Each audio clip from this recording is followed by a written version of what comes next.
ఆ పోర్టు బయట నువ్వేమైనా చేయి అంటే ఇక్కడ జరుగుతున్నది ఏంటి, ఎవడున్నా అది జరుగుతూనే ఉంటది. ఇప్పుడు ఈ బియ్యం ఏమి వైఎస్ఆర్ కాంగ్రెస్ పార్టీ అధికారంలో ఉన్నప్పుడు బియ్యం కాదు, ఈ 6 నెలల నుండి సప్లై చేసిన బియ్యం. ఇంకొకటి ఇప్పుడు ఆ షిప్ లోకి ఎక్కించినవి ఆల్రెడీ సీజ్ చేసిన బియ్యం. దాన్ని ఆల్రెడీ కోర్టు ఏం చెప్పింది, రిలీజింగ్ ఆర్డర్ ఇస్తుంది.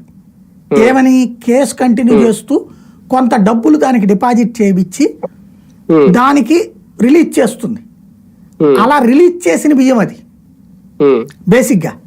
రిలీజ్ చేసిన తర్వాత నన్ను ఎట్టా ఆపుతావు అని చెప్పి అతను అడుగుతాడు రేపు కోర్టుకు పోయి. మళ్ళీ వాళ్ళు మాకెందుకులే పెద్దవాళ్ళతో తగవలు అనుకుంటే వ్యాపారస్తుడు ఆగిపోతుందండి. లేదు లీగల్ గా ఫైట్ చేయాలి అంటే ప్రస్తుతం ప్రతిపక్షం వీక్ గా ఉంది కాబట్టి వాళ్ళు భయపడి ఆగాలి. లేదు ప్రతిపక్షం స్ట్రాంగ్ ఉంటే వాళ్ళందరూ దిగుతారు, కోర్టులకు వెళ్తారు.